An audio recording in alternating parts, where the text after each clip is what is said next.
Hello and welcome to Instant Transmission, a podcast where we discuss everything Dragon Ball and the science behind taking your shirt off during a fight. Tonight's episode will be covering the first half of the 23rd Tenkaichi Budokai Arc, otherwise known as the 23rd World Martial Arts Tournament, or otherwise known as the Piccolo Jr Arc if you're a dub scrub like me. So finish your one-finger push-ups and grab your favorite 10,000 calorie meal because the world's biggest martial arts tournament is coming up. I'm your host, Dayton, and once again, I'm joined by my co-host, Todd. Hi. And the Heavenly Training Arc has set the stakes with the advent of King Piccolo Jr. as we prepare to see the fruits of all the training our heroes have gone through. Will Piccolo Jr. complete his quest for revenge? Will Goku's training be enough to save the day? Will Krillin actually get any taller? We'll be diving into all of this on tonight's episode. But before we get started, was there anything else you'd like to add? No, I think this one's pretty quick and easy to jump into. I just want to get to the fight. All right. Well, we have episode 133 kicking things off with, which is the reunion before the storm. And right away, we're getting a time jump here. Everything's moving forward by 3 whole years. Yeah, so the previous arc, the Heavenly Training arc, gave us a little bit of a taste of what our protagonists were doing during this 3 years. And it was just that training as they all worked to get stronger for the World Martial Arts Tournament. And the start of this episode kind of reintroduces us to Master Roshi and Launch as they reunite with Oolong and Puar, and finally Bulma showing up on the scene. Yeah, and with everyone kind of arriving on site, this is something that we've seen at the other tournaments, right? This is kind of an age-old thing where everyone's showing up to sign up, and I do like that we're kind of getting those throwbacks like that, and we're doing things kind of the way that they've always been done at the tournament. Like it's kind of a ritual at this point, and I appreciate that. Yeah, it's fun. It's most of the characters here don't look like they've changed much. I think Bulma, they make a bit of a big deal out of her because the most of the time that we followed Bulma up to this point, she's been more like she's been a teenager, right? She's, I mean, an older teenager, but still a little bit of a kid. And at this point, they kind of present her to us as if she's an adult, she's a woman. I think they kind of give her a different hairdo. They show her with like lipstick and earrings to try and push that home that she's gotten older and more mature. Yeah, and it's cool seeing her kind of grow up a little bit. And as the other heroes start arriving on site, we get to see a little bit more of that, right? And so they've spent the last 3 years kind of training on their own, finding their own paths. And so everyone's kind of re-meeting each other right now, kind of seeing where everyone is. And after we see Bulma, we get to see Goku actually showing up on site. And rather than being the, I don't know, 3.5 foot tall teenager child that he was, he's now a fully grown looking adult man who's probably 6 foot tall or taller. He's a big boy. So, and I want to talk about the way that Toriyama and Toei Animation go about presenting this because I think, especially to our characters who are present in the scene, Balma, Roshi, and everybody else, this is delivered as a surprise to them. The audience gets little hints that this person being shown to us is Goku, especially if you haven't watched anything other than the original Dragon Ball. You might not know that it's him immediately. The only little detail that you get to hint that it's him is the power pole that's strapped to his back, because otherwise he's wearing an entirely different outfit than we've ever seen him wear, with kind of like a blue robe, yellow pants, and boots. And he even has, I don't know if it would be considered a turban. He's got fabric wrapped around his head that covers his hair, and you don't get to see his iconic hairdo. And I actually think it's great because he's wearing the garb of his current master. He's dressed up like Mr. Popo. He's got the same turban on, he's got the similar style of clothes on, and so just like we've seen with his previous masters, he kind of reflects who he's training under. And so I think it's actually a great little detail. Yeah, and that's a really good point too. And with him kind of dressed in this attire representing his current master, Goku, I mean, the Bulma and the others don't even recognize him. They're like, "Who is this person who's talking to us?" And then he takes off his wrap around his hair, and they're like, "Oh, oh, you were like 3 feet tall the last time we saw you, and now you're like 6 feet tall."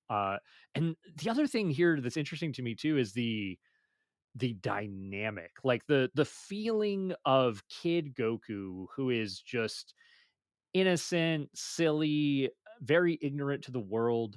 There's a little bit of that is gone with adult Goku, or I guess teenager Goku here. But he's still kind of like the fun-loving Goku, but it doesn't feel like the same dynamic with him and the other characters.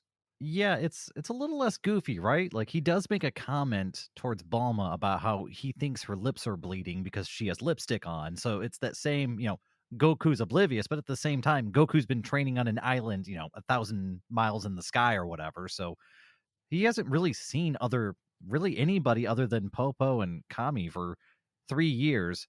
And compound that with the fact that when he was growing up for the first however many years of his life, he was in a mountain village by himself. So it's it makes sense. Goku is socially awkward, but he's not as goofy though. So you get good elements of both sides of showing his maturity and age, but he's still a mountain man living on an island in the sky.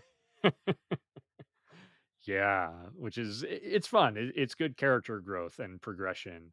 And we eventually get to see the rest of our group show up very last minute to sign up for the tournament in Tien, Krillin, Chaozu, and Yamcha. And they too have new outfits and look like they've certainly gone through an ordeal over these past 3 years. Yeah, everyone just kind of looks a little bit older, except for Chaozu. I can't tell a difference with that guy, but Tien just looks a little, just a little wiser, a little bit, less youthful. I don't know how to describe it, but his lines are a little bit more harder than they were before. Yamcha's hair is longer, his chin line's a little broader, I guess. It's just all these little subtle details that really tell you that these characters have grown, right? And speaking of growing, Krillin, he's hit his maximum height.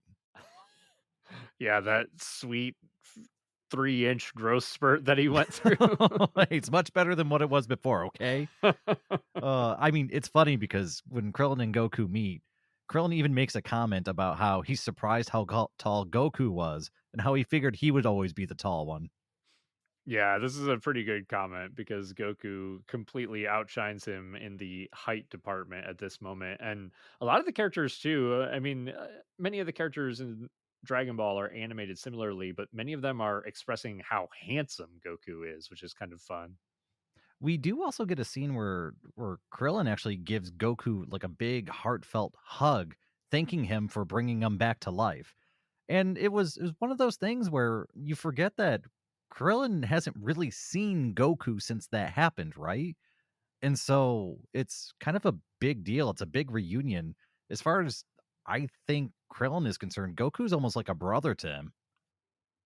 I love this too. And I'm glad you brought that up because up until seeing them meet here, I had almost forgotten that they hadn't seen each other since Goku had beaten King Piccolo and helped facilitate the resurrection of Krillin. So if not for Goku, Krillin wouldn't even be here.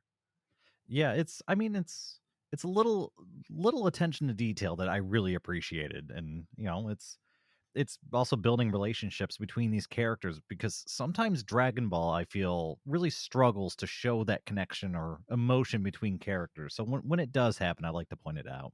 Oh yeah, I definitely agree. I was glad that they put that in there. It was a really tender moment, and it definitely stuck out, like you said, in Dragon Ball, where moments like that are few and far between.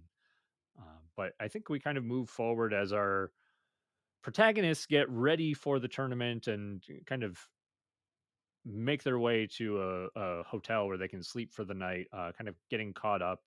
Um, you can tell there's definitely going to be some reveals as far as their training is concerned. They all have a different air about them, but we kind of shift our focus away from the Z fighters here, and it moves over to a scene in the city where lightning strikes a clock and nearly crushes a woman and her son beneath stone, but somebody steps in to intervene.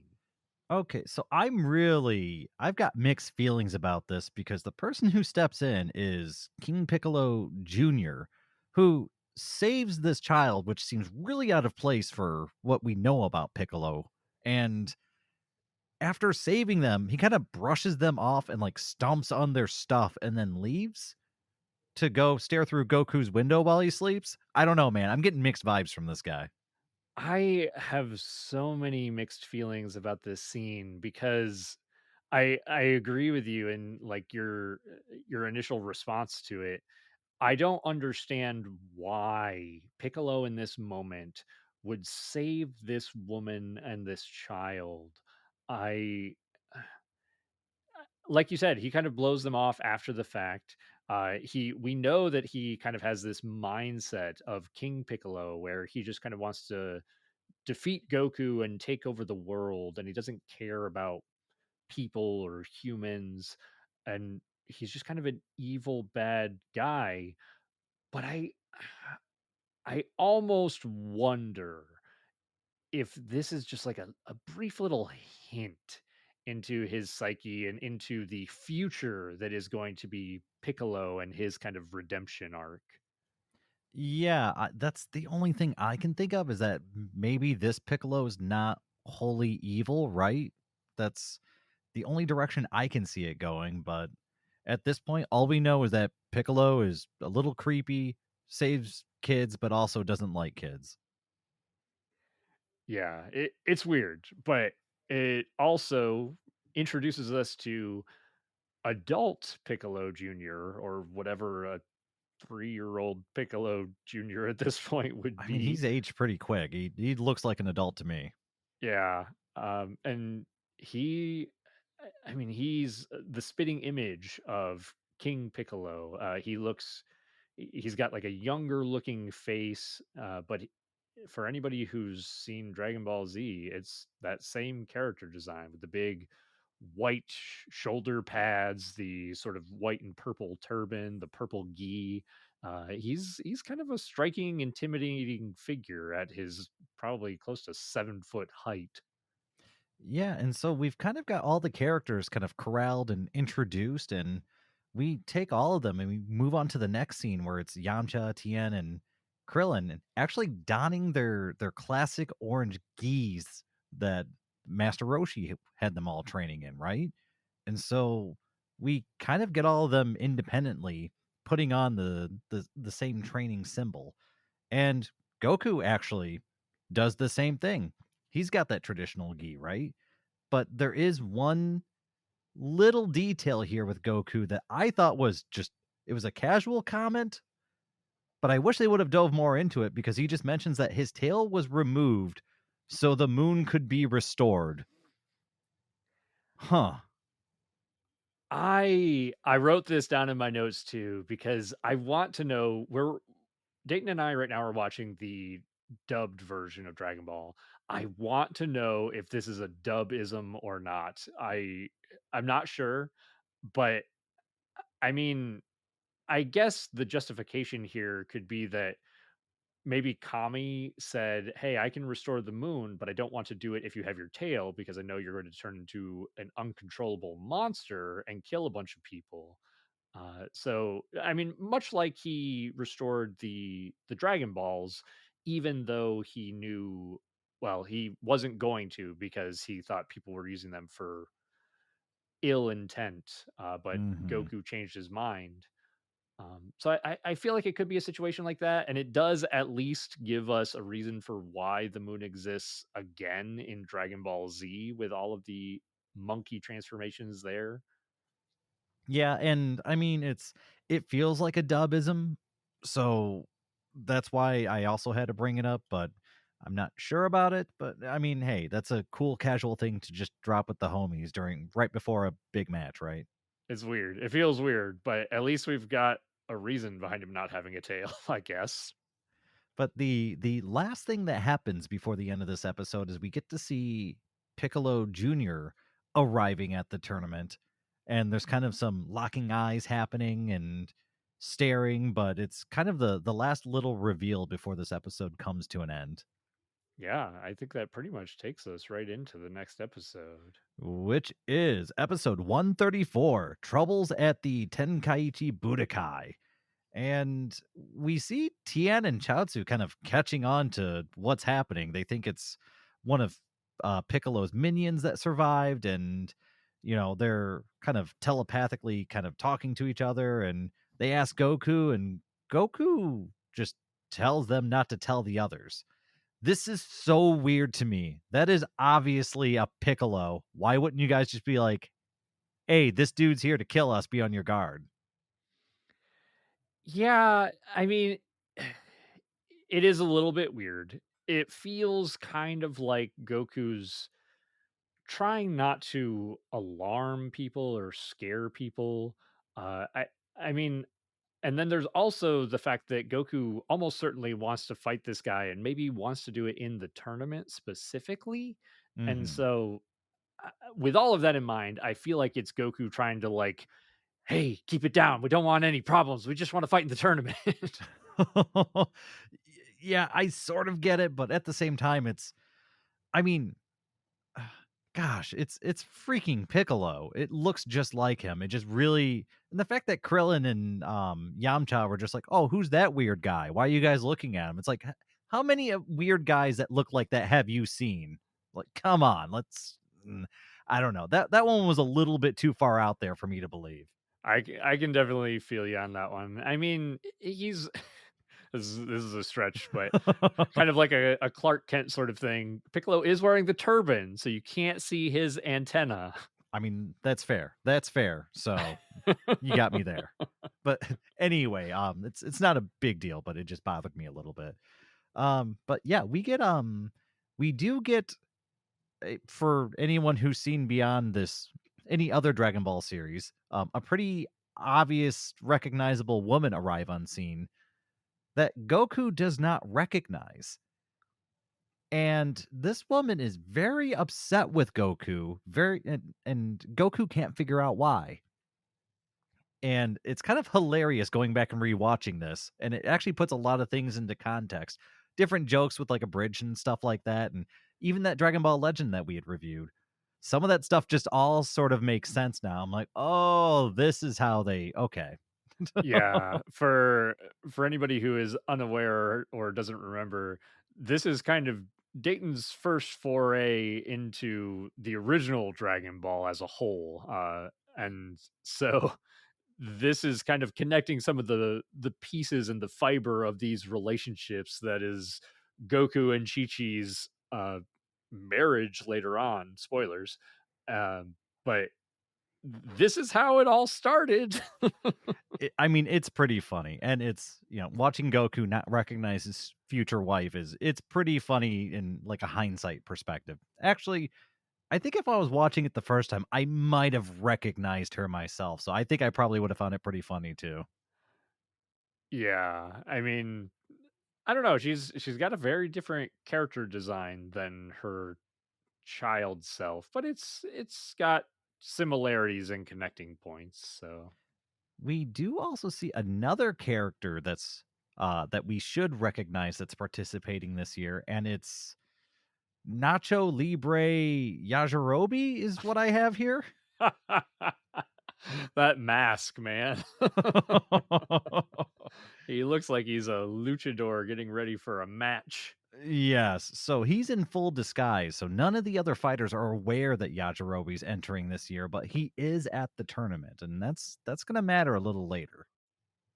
Yeah, it's interesting, but we kind of move into the preliminaries as we see Goku step into the ring and we get to see another familiar face. This one a little bit less I guess less well known, but it is King Choppa, who was the opponent in the preliminaries for a younger Goku. And King Choppa wants revenge.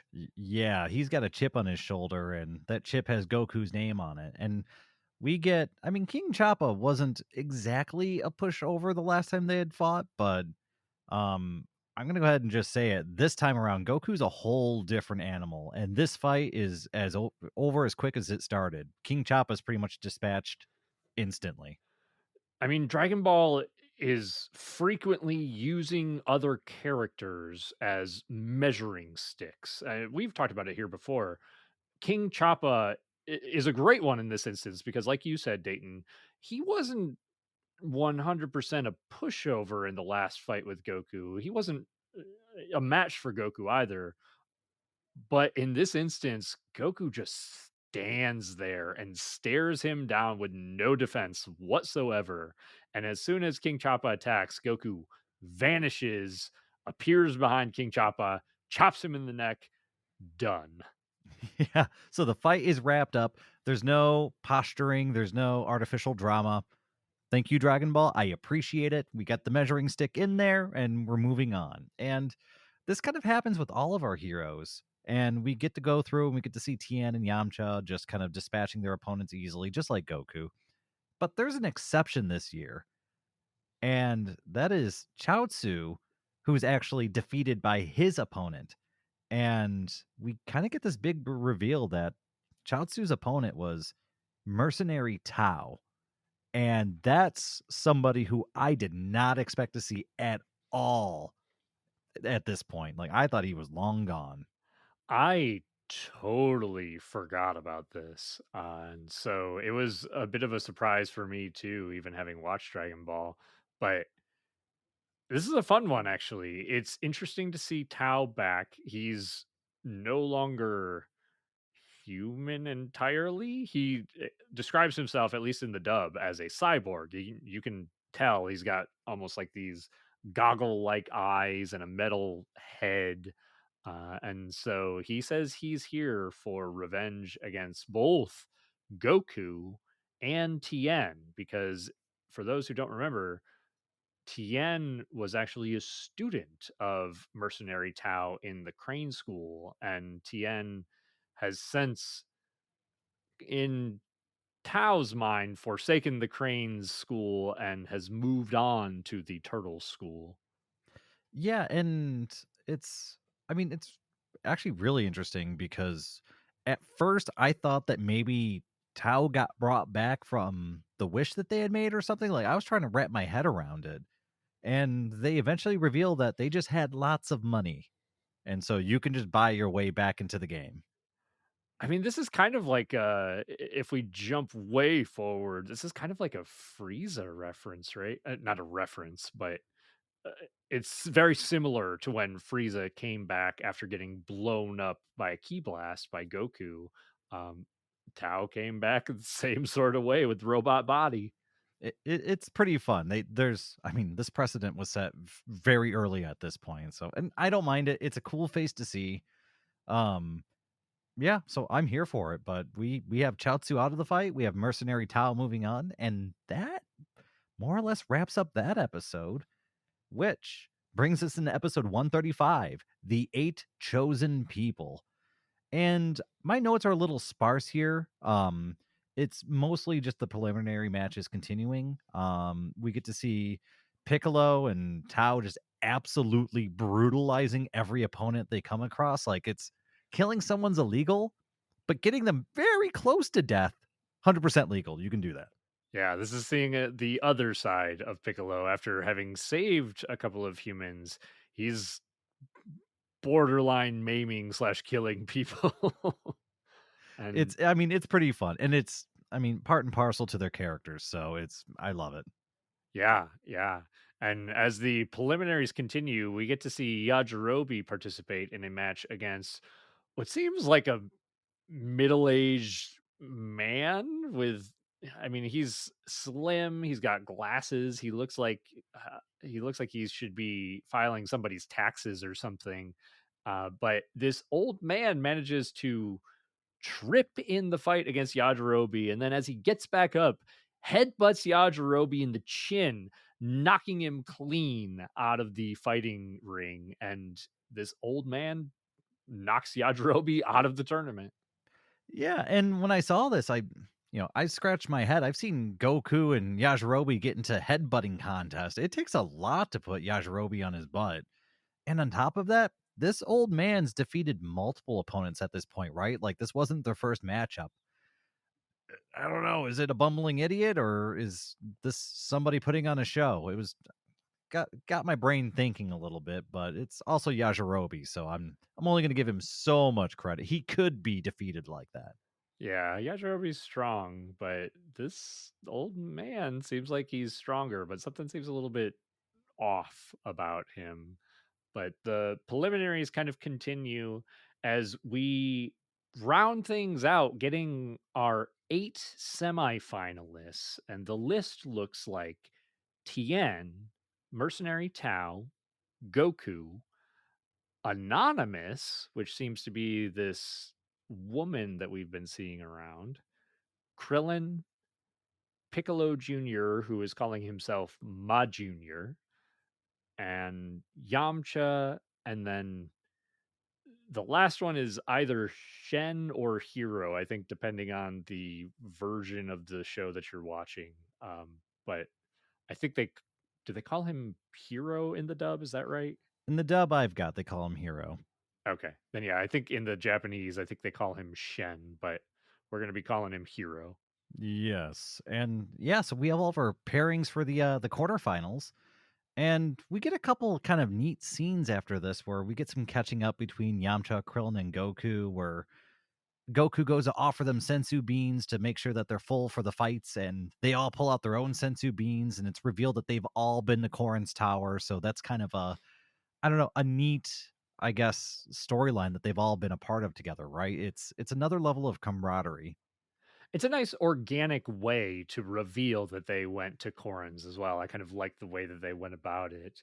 And we also get a nice little tie back to the previous arc where they run into the tournament announcer who now has a fine mustache, Ooh. and he sees Krillin and says he thinks that Krillin is a ghost. He's like, I saw you dead on the ground of this very arena. Well, don't worry. Krillin just says, "Well, I got better." That I'm glad the tournament announcer has gone through just with Dragon Ball for so many years because he's been there since the beginning and he knows all these characters, right? Like he's in the know. I love the tournament announcer, man. He sticks with this group for so long throughout all these tournaments. I absolutely love him. But yeah, we've done some catching up. We've got some throwbacks, and we have I believe these are the quarterfinals that are about to start. And Tian Shinhan and Mercenary Tao are the first matchup. And I love that they're settling this grudge match right off the bat.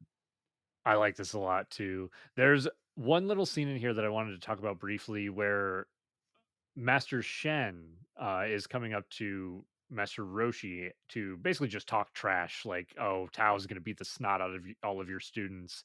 And the reason I like this is because of some of the dialogue here. As Master Roshi responds with Shen talking about his students and them wearing his colors, he's like, "These young fighters chose to honor the Turtle School, but they do not serve it. They have surpassed my training and are now independent fighters."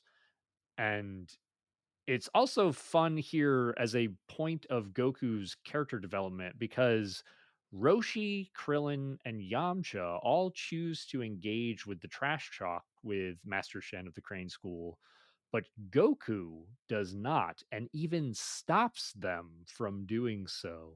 So this really kind of shows Goku's growth and maturity that we haven't yet seen, and this is just a fun character beat for me. I really, really liked this a lot.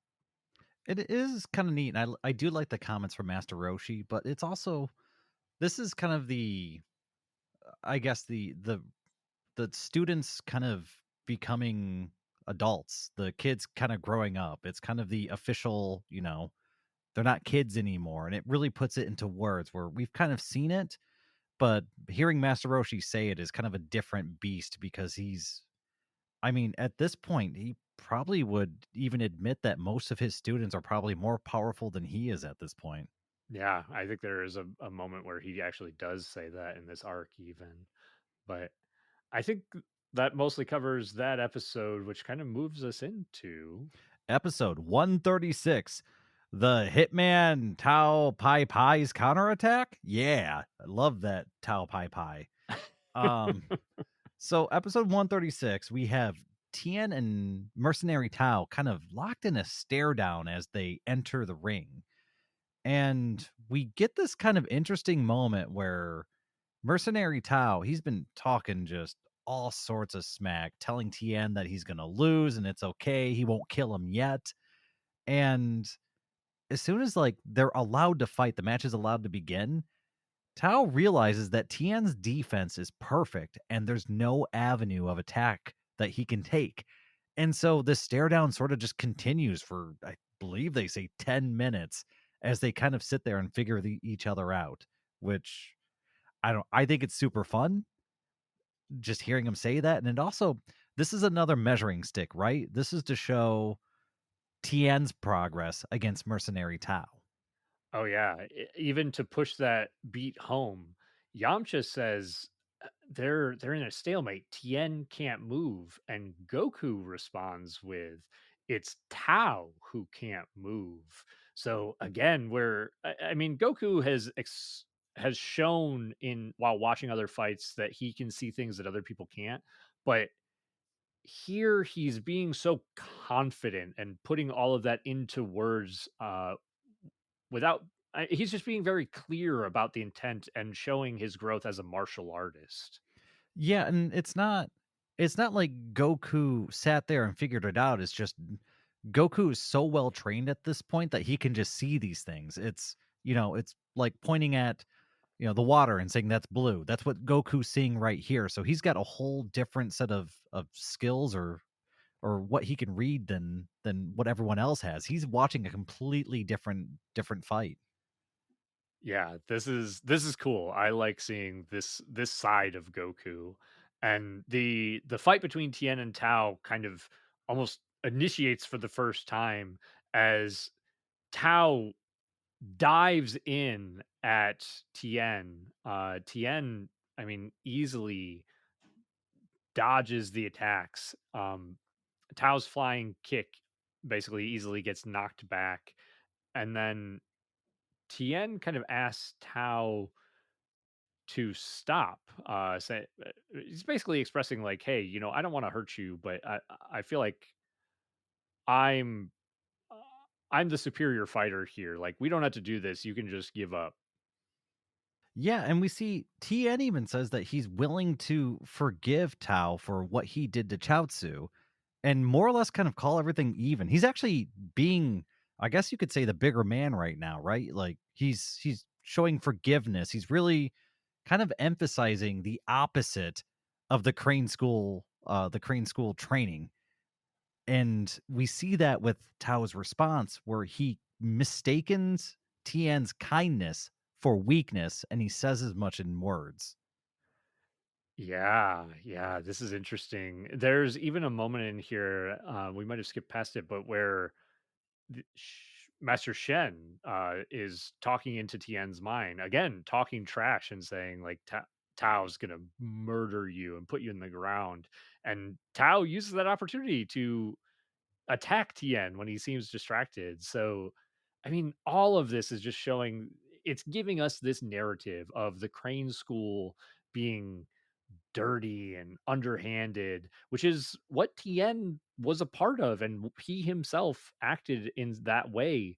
But this is a new Tien. This is a Tien who's kind of rising above that and who has a new moral compass that's kind of leading him in a much better direction. And this Tien is far superior to Tao Pai Pai in a fight. Yeah, as Tao goes on the attack, Tien just easily avoids all of his attacks. And we even see, Tien pinning his arms behind his back and actually grabbing Tao while he's got him pinned and just starts walking him just calmly towards the edge of the arena, like you would escort out like a drunk guy from a bar or something like that, just walking Tao towards the edge. It's hilarious. I love Tao getting embarrassed like that. This is awesome. And just as Tao is at the edge of the arena, he disconnects his hand, his mechanical hand from his wrist, releasing the hold that Tien has on him, and then reveals a blade out of his arm and slashes at Tien, cutting him across the chest. Yeah, and at this point, announcer man, he even calls the match at this point. Weapons are not allowed in the World Martial Arts tournament, and Tao just screams at him, "This isn't about the match. I'm going to kill you." And so we're playing for keeps at this point, and TN sitting there bearing that deep like cut across his chest. He's pissed. This is the maddest I've seen TN in a minute. Yeah, this is great. And Tien, as Tao comes in for another attack, Tien catches the blade, snaps it right off, breaking it. And in response, Tao jumps back, rips off his other hand, and presents what is basically a fucking arm gun. Well, you missed the most important thing that happened before all of this. Oh. Um, TN takes his shirt off before he does all of that. Okay. So he's serious. But yes, he rips off his other arm, and it's revealed that we've got an arm cannon, and this arm cannon, it's no ordinary arm cannon. It is the super Dodon ray cannon thing. And so, yeah, it's a super lethal beam that will actually track its target. So TN cannot dodge this attack. And Tien has no intent of Nope. dodging this attack. He just full on says, "Bring it, bitch." Yeah, and so we get flexing pecs and just ego out the wazoo as the ray is fired, TN screams, and we get a fiery explosion. And to probably nobody's surprise, except for Tao's, TN is left standing pretty much unharmed. And I actually kind of love the way this fight ends because as soon as that attack is over, TN just quickly dashes across the ring and just fells Tao in one single hit. It's just, mwah, it's so good. Oh yeah. Tao, even with his weapons and underhanded tactics, was completely outmatched by this new and improved Tien. And I mean he basically got completely schooled and publicly shamed for his underhanded tactics. So this is kind of putting, I would almost say, putting a nice little bow on Tien's redemption arc as he kind of redeems himself and shows his old school and his old teachers that you don't have to be underhanded to succeed in the martial arts world. And to put, I guess, insult to injury, after defeating Mercenary Tao, Tien picks him up, drapes him over his shoulder, walks over to where Master Shen is sitting, and just plops him over the wall in front of him and tells him to take him and leave. It's just, mm, I don't know, man. After seeing Tien in original Dragon Ball, I'm a fan of this character. He's got style and he's got big cojones. Yeah, and I mean, to put that in perspective too, for anybody who's only ever watched Dragon Ball Z, I mean, Tien's got a couple of cool moments, especially early on in Dragon Ball Z, but he doesn't have much in the way of character growth. He doesn't have No. story arcs to go through in Dragon Ball Z, right? But in Dragon Ball, he's got pretty much nothing but character arcs to go through. Yeah, and he's got his own, I guess, like background that he needs to deal with once he gets on the right track. He's got a whole host of villains that he had trained under, and now he needs to either, forgive them or do something. And just seeing him kind of wrap up his own story. I mean, bravo. What a great character to kind of watch go through this progression. It's very satisfying as the audience, absolutely. And I think as we kind of wrap up Tien's story, it brings us to the next match, which is going to be Goku versus Anonymous, as the woman is calling herself. Yes, Anonymous is definitely not Chi-Chi. Goku doesn't know that. And I can only think at this point that Chi-Chi's doing it just to screw with Goku. Yeah, I mean, she's obviously angry, because Goku did not recognize her, and she won't give him the full details. Um, I wanted to ask before I think this mostly takes us to the tail end of the episode, but I wanted to ask you, Dayton, what did you think about Chi-Chi making it to the final 8 in this World Martial Arts Tournament? I don't have a problem with it. She trained under, the Ox King, and we saw from a very young age that she is ridiculously strong. She has ox strength. So, I mean, checks out to me, and I guess lucky for her, or plot armor, or whatever you want to say, she didn't have to fight any of the other main characters. So she had her own bracket that she could go through, and as far as I'm concerned, she's stronger than every rando I could think of at that tournament.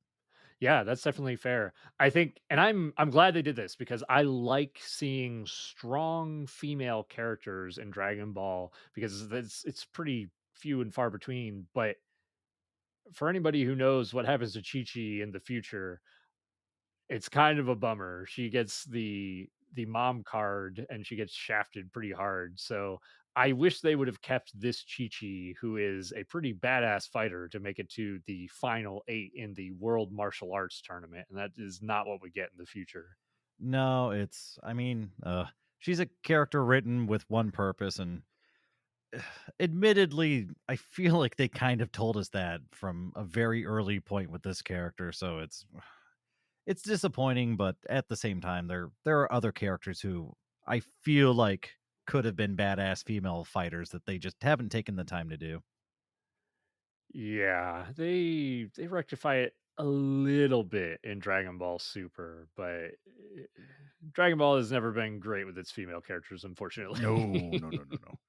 But yeah, well, we're gonna get to the good stuff here because we've got some more Chi Chi in this next episode, which is 137, Son Goku's marriage. And yeah, so Goku and this woman he doesn't recognize face off in the ring, and they begin to exchange blows.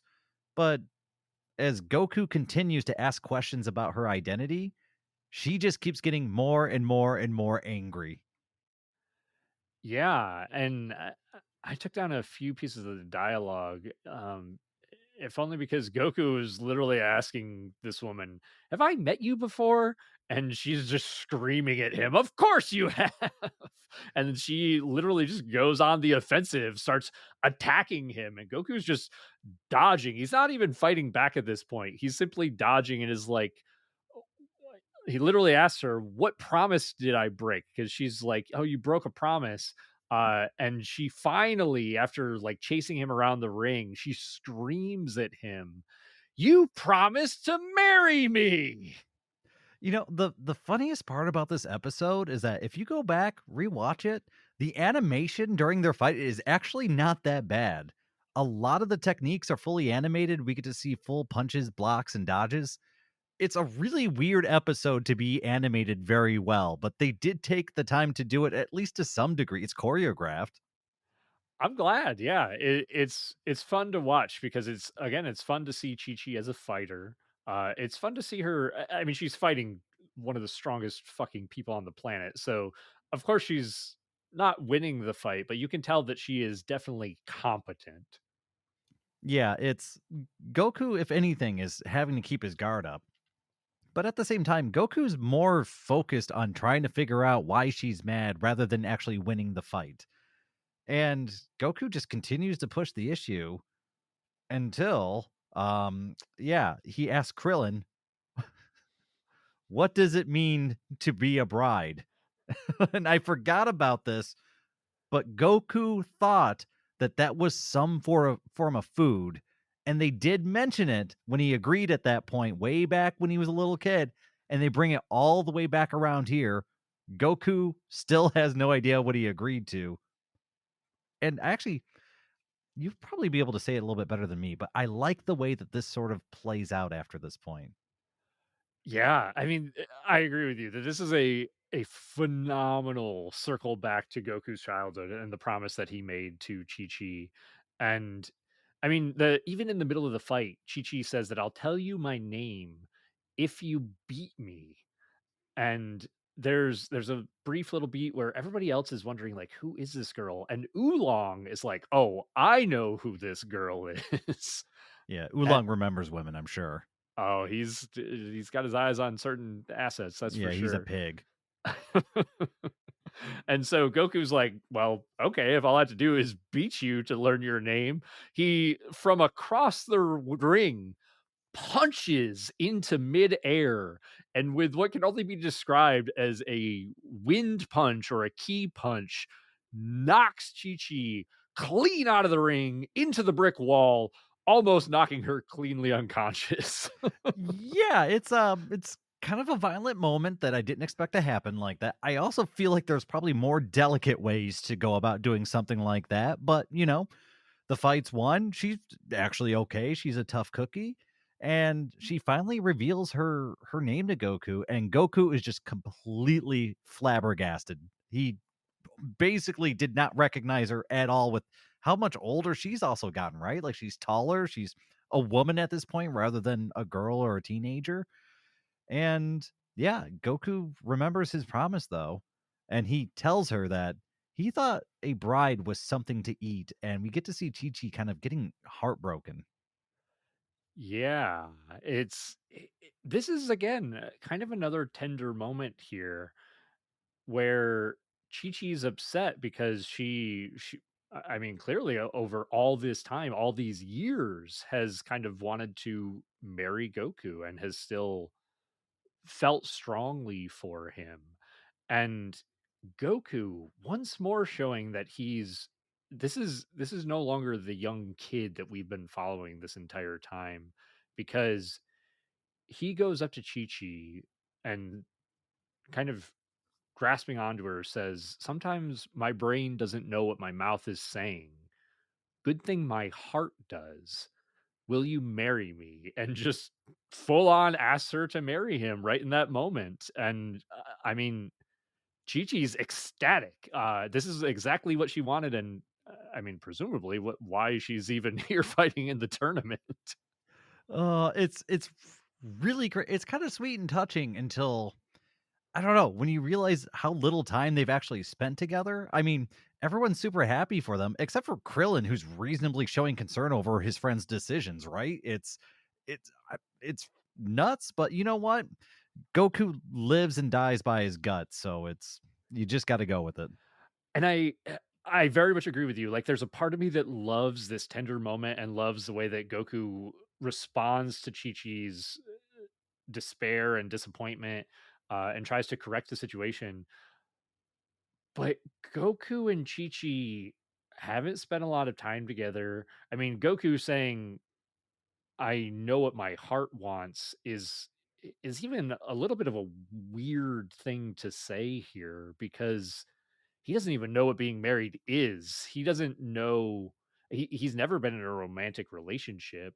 Like it's just a little strange. Yeah, it's I mean, I don't know, it's a shotgun wedding of some variety. But yeah, it's I guess it sort of works out also. I don't know. I mean, everything I know how everything works out in the future, and I don't know if well, it's mostly good. W- They get y- they have some kids, I guess. yeah. Yeah. I think DBZ Abridged does it all the best, so we'll just go with their interpretation. I mean, there's even a moment where Goku is like, "Why are you grabbing me?" As Chi-Chi's like hanging on his arm. Like he doesn't understand this sort of affection at all. So they go back inside as engaged people, and we do get kind of a funny scene with Chi Chi telling Yamcha that I'm sorry, I'm off the table. Basically, I know how you had such a big crush on me, which is a reference to way back when Yamcha had kind of flirted with her to try and get what he wanted, and the attention to detail once again, it's really good. You can tell that Toriyama, he's at least thought about this series very, very closely. Yeah, it was another good throwback. I almost completely forgot about that scene until they were kind of giving us a little flashback of it. So I was glad that they tied all that back into the story here. But as the nuptials of this Ooh. tournament kind of finish up, I think it moves on to our next pair up, which is going to be our bald headed master Krillin versus Piccolo Jr. And I do like that just before the match begins, as the fighters are getting ready to take the stage, Goku actually stops Krillin and warns him that his opponent is going to be trouble and to be ready. So it's Goku really showing concern for his friend and telling him to get his guard up, right? But it's also at the same time, it's Goku kind of showing Krillin the respect of another fighter. It's, keep your guard up, you've got this, get in there. And it's a small exchange, but I really do enjoy it. And it kind of shows the bond that these two have. This is in a smaller way. This is kind of doing what you were talking about when Goku first saw Piccolo and was like, "Hey guys, don't say anything. Like, keep your mouth shut." But this is Goku being like, "Hey, this could now get serious. Krillin's life and well-being is on the line." So he's got to say something to who is, probably his best and closest friend. Yeah, and so with Krillin kind of warned and taking this fight seriously, we see the two enter the arena and we get the typical, exchange the pleasantries, let's talk some smat, you can't win, blah blah blah. And yeah, they prepare for battle and we see Krillin kind of hunker down and we see him channeling key energy into both of his hands. And this is pretty commonplace in later Dragon Ball, but at this point, this is pretty badass. We see dual key blasts erupt from either hand, and we see him controlling him with precision. He's able to control both of these key blasts at the same time. It's really rad. And this is the first time we've seen Goku control the Kamehameha wave like that, but this is Krillin doing two key blasts at once with precision control. Love it. This is super cool. I very much agree. I actually had to go online to find the name of this technique, and it was hard to track down. It has a very long Japanese name, but the English translation is apparently just double chasing energy bullet. And it's cool. It's like you said, Dayton, it's super cool to see something different done with Key Blast. We've only really seen up to this point the Kamehameha, the Dodon Ray, the tri-beam, that might be it. I mean, there's a few Various big variations. explosions, right? Like a lot of the same thing. Yeah, exactly. So it's pretty sparse in terms of actual key blast techniques up to this point. Yeah, and we see, Piccolo dodges the attack, and then we see Krillin chasing Piccolo using his control, and Piccolo actually uses his own little laser key blasts to explode both of Krillin's shots, right? Well, during the smoke and the chaos from the detonation, we see Krillin actually kind of sneaking through and striking a strong blow in on Piccolo. And it's kind of neat. You're seeing that, what Krillin's kind of known for. It's being a clever fighter. It's not being the strongest. It's about trying to figure out a way to win against a superior opponent. And even though Piccolo really isn't damaged by this attack, it's showing that Krillin can actually stand on his own 2 feet. Yeah, I really like getting to see a confident Krillin here. It's really interesting and not something that we get to see very often. And eventually we see Piccolo kind of escape flying in the air, and Krillin leaps up after him and gets knocked out towards the edge of the arena. Looks like he's going to fall outside of it, in fact. And in a moment of surprise to everyone, Krillin begins to float and hover in the air. And I do love this because this is a reflection of the time that he spent with Tien and Chaozu, who also have this ability. And I love that his time with them, it paid off. He picked up one of their techniques, and it's such a great attention to detail thing. All the time you spend with your various, masters and the people you train with, you're going to adopt some of their style, right? And we see that with, say, I don't know, Goku when he shows up wearing all of Popo's garb and just kind of the way he moves. And now we see it with Krillin with the new technique he picked up, which is the ability to float. And yeah, at this point, Piccolo decides that this is no average little bald man, and he's going to kick things up to the next level.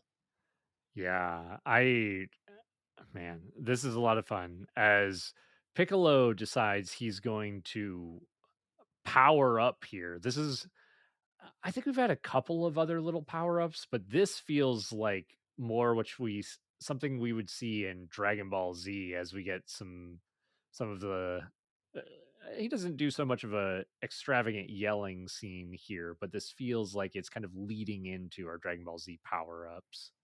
Yeah, and that's where they cut that episode, and it leads us right into episode 138, The Puzzling Man Shen, or Hero in our dub version. Yeah, and this kind of continues our fight with Krillin and Piccolo. This time, Piccolo being full powered, presumably.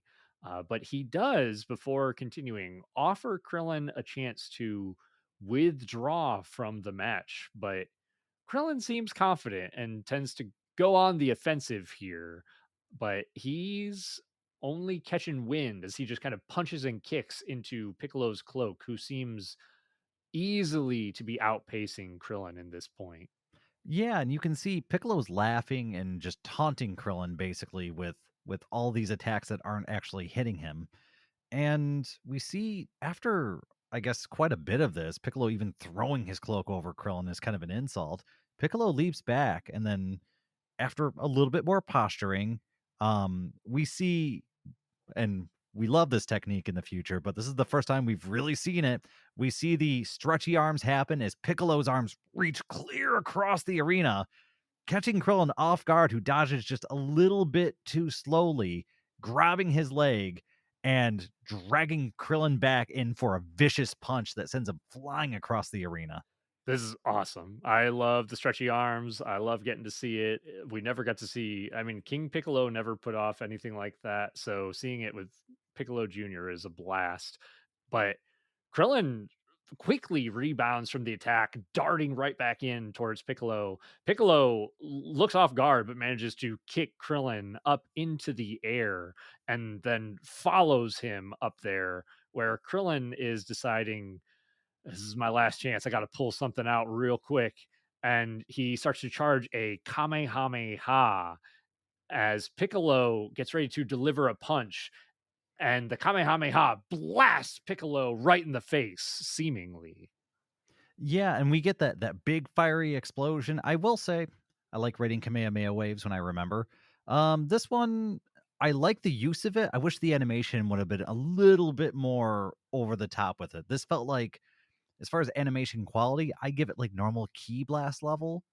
Kamehamehas are supposed to be special. Keep them special, but I think we're moving beyond that. Everybody knows that move now, so it's starting to feel a little bit like a normal Key Blast. And in this situation, the effects are about the same as a normal Key Blast, as Piccolo just emerges pretty much unscathed, and we see Krillin just get just double hammer fisted straight down towards the arena floor. Yeah. And I mean, Krillin hits the floor hard, shattering one of the tiles in the arena. And it looks like he's completely down and out for the count. And the as Piccolo kind of comes down to the arena floor thinking, "Oh, I've basically maimed this guy. He's not going to be able to get up for days." Krillin does get up off of the floor, stands, and then falls on his butt and says, "I'm done. That's all I got." Yeah, with no gas left in the tank, Krillin taps out, and we actually see Goku and Master Roshi kind of both thinking and expressing how impressed they are with Krillin's progress over the last couple years. And it makes a lot of sense. Krillin was killed by one of Piccolo's henchmen, and here he is, kind of going punch for Piccolo, at least to some level, and well, not getting the floor wiped with him at the very least. I at least like this, like kind of like you're saying, as a parallel between The fact that Krillin got killed by Tambourine, a minion of the original King Piccolo, and is now fighting confidently against Piccolo Jr. It's I would be like they're kind of treating Piccolo Jr. like they can't tell that it's Piccolo or some form of Piccolo. So Krillin is not afraid here. I'd be very curious to see what Krillin's response would be fighting this guy if he knew that he was connected to King Piccolo and the minion that killed him. Yeah, and we've seen moments of Dragon Ball characters having shock and horror after seeing somebody who's done terrible things to them, or I guess most of the time it's killing them. So it probably would have played a role. But it's nice seeing Krillin actually fight an opponent, go all out, and actually use some unique moves and not get completely shut down and embarrassed. I really enjoyed it. I thought it was a good fight. Yeah, I agree. It's definitely a fun watch. And I think that kind of takes us into the next pairing as we get to see Yamcha versus the middle-aged man hero. Yeah, and Yamcha is not taking this match seriously at all. The bumbling middle-aged man is, he's got scrawny little arms. He's saying weird things. He's just kind of goofy, right? But we do get a comment from Goku where he senses something strange about this mysterious opponent. Whereas everyone's laughing, Goku has a kind of a serious look in his eye when he looks at this man. Yeah, which is interesting because as the fight starts, Hero kind of stumbles attacking towards Yamcha, and Yamcha just casually dodges out of the way, not even trying to counterattack. However, Hero's foot just manages to find its way into Yamcha's ribs, making Yamcha kind of double over, unable to catch his breath for a few seconds. Yeah, and we see Yamcha, he's kind of flustered and trying to keep his cool because now he's the one that's being embarrassed. And so at this point, he's going to go on the attack and really turn the fight around. He's kind of getting sick of everyone laughing at him.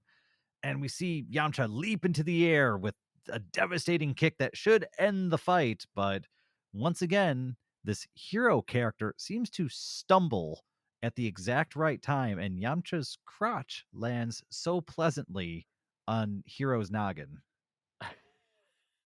This is it's very Dragon Ball humor. I mean, Yamcha is in serious pain as he leaps and hits his own nuts on Hero.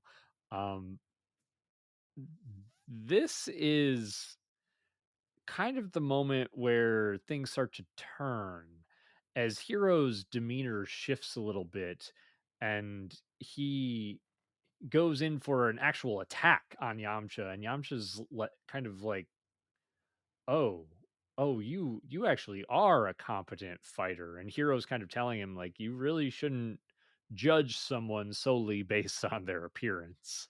Yeah, and these two, they're starting to kind of gloat and exchange threatening words, and we see Yamcha dropping into a serious stance. And this is where we see, I don't know, Yamcha taking the fight seriously, I guess, but he's just outmatched as far as speed. And we get to see the Wolf Fang fist just easily being thwarted. Yeah, Hero blocks all of the attacks from Yamcha's signature Wolf Fang fist with ease, and we're left kind of wondering like, who is this guy? What is going on here? And I think that mostly wraps up the episode. Yeah, that brings us right into episode 139, which is another fierce fight, Goku versus Ten Shinhan. I guess the title means we're done with this fight, so. But They're we not get very subtle. no, we get Yamcha and Hiro continuing their battle despite the episode name. And Yamcha just keeps getting the worst end of each trade. And there's a brief stop in the exchange where Hiro explains that he's an extraterrestrial. Is this another dubism?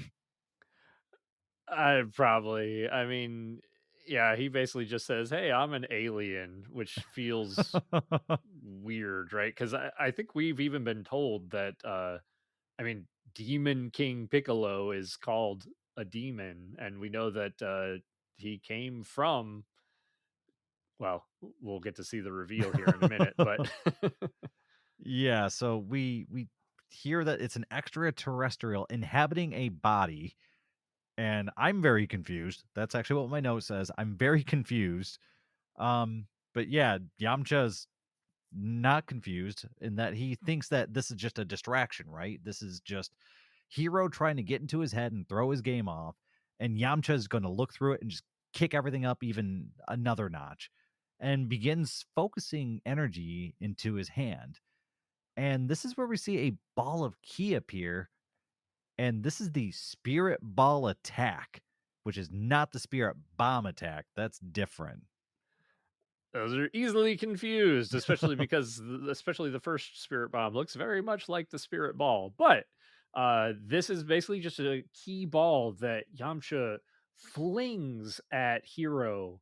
It kind of zips past Hero as he dodges out of the way. And again, we're getting to see these cool key attacks because this one had Yamcha has almost perfect control over it as he kind of moves two fingers darting around, bringing the ball back to attack Hero from multiple different angles. It eventually plunging into the ground, still missing Hero as he leaps out of the way. And Hero says, like, oh man, that was scary. I almost got hit by that. And Yamcha responds with launching it from beneath the ground, hitting Hero right upside the chin, thinking that he's got a good KO moment. I love it just because it's Yamcha showing experience, cleverness, and a new move. It's growth, right? It's that 3 years paying off where Yamcha's actually up against a pretty tough opponent, and he does manage to actually land a solid blow using a really creative technique, really creatively. I'm a big fan of it. Unfortunately, kind of like you were alluding to, Hero emerges from this attack pretty much unscathed. And this fight wraps up right here where Hero quickly recovers and launches a vicious counter blow that knocks Yamcha clear from the arena. Yeah, I mean, this is it's almost quick, it's almost unceremonious. It's interesting. We did get to see some cool techniques from Yamcha again, like you said, with the spirit ball and everything. It's I mean, the interesting part is that Yamcha kind of just goes over to Hero and he's like, "Hey, you are a great fighter. I think I could definitely pick up a few things from you." And they just kind of chat it out. Yeah, Yamcha's accepting this defeat with grace. And it's maybe not something that we would have seen from Yamcha 3 or more years ago. I guess the egotistical to some degree anyway. He desired that fame. He desired to be the best, really. He was competing with Goku at one point pretty ferociously, but now we're seeing him kind of calm down and kind of accept the way that things are. Yeah, and as these guys are wrapping up their conversation, we get the audience gets the realization from Goku internally that Hero is in fact Kami, the guardian of Earth. Yeah, and it's Kami, I guess, taking control of somebody's body. This seems kind of evil, isn't it? Doesn't that seem kind of evil? It seems a little immoral at the very least. He's, taking this guy's body for a ride, but tying back to the extraterrestrial comment here. It's obviously Kami giving a nod to the fact that he and Piccolo are Namekians, but I am pretty sure that that's a dubism. I don't think that they revealed that in Dragon Ball. I think that it gets revealed in Dragon Ball Z. Yeah, sometimes it feels that way where it feels a little bit too on the nose from what I had remembered because I had seen like a smattering of episodes when I was like 7 or something, but I don't remember any of them. So it makes sense if it's a dubism to me, but yeah, we kind of move on from there though into the next match that's about to begin, which is Goku and Tien Shinhan. And they both front flip into the ring, which is kind of neat. Yeah, and I mean the fight between Goku and Tien last tournament in the 22nd Tenkaichi Budokai or World Martial Arts tournament was a spectacle to behold. So I think everybody knows going into this fight that this is going to be awesome. Yeah, and as close as the fight was last time, Tien's pretty much had his mind set on beating Goku and cementing that victory, that number 1 spot, probably since the last time they had fought. So this is kind of the culmination of all of his training paying off right here. He's going to put everything on the table. This is his final match. Yeah, yeah, this is the one that matters for Tien the most. And so the fight starts off with a flurry of blows from Tien, with Goku just kind of dodging the attacks. They leap into the air. Tien with a kind of single-handed key blast, again getting to see more key techniques that Goku pretty easily deflects. There's an exchange of blows in midair, and then Goku and Tien start to move so fast it appears as if they are invisible to both us as the audience and the actual audience sitting in the crowd. And as they come out of this almost super speed technique, they we get to see them clashing hands as they both grabbed onto each other and they're just kind of wrestling each other in the middle of the ring. Yeah, and so far the battle seems like it's somewhat even, right? They're kind of exchanging blow for blow, but we get this moment with Master Roshi who kind of explains that Goku's on a whole different level. And while we see Tien starting to kind of sweat from all the effort he's putting into the fight, Goku is so efficient with his movements that he looks like he's hardly breaking a sweat. And remember, this is something that Goku was working on when he first went to Kami to train. It was all about efficiency, it was all about wasted movement and energy. And we're kind of seeing that come into effect right here. Yeah, this is good. This is interesting. We get to see the master kind of studying the fight, understanding his students, and I mean, it continues with multiple after image dodges, multiple different techniques and attacks. I want to say too, the animation, especially for this sequence, is stunning. You can tell they put their A game animators on this scene as we kind of wrap up the episode, pretty much mid fight. You know, it's funny because I like a couple parts of this scene, but I also don't like a lot of parts in this scene. There's a lot of blurry fists that happen back and forth at each other. And then for me, I laughed even harder after seeing some blurry fists where they just removed them and just played the sound effects. So I definitely have some critiques of the first part of this fight. I think the next episode is much better as far as animation quality. I'm not impressed with the beginning of this fight or the tail end of this episode. That's really funny. I think this is gonna be one of the points where you and I disagree on this a little bit, Dayton, because I actually have in my notes directly at the end of this episode that the animation for this part of the fight was really good. And the very first note I have for the next episode is the animation immediately took a step backwards.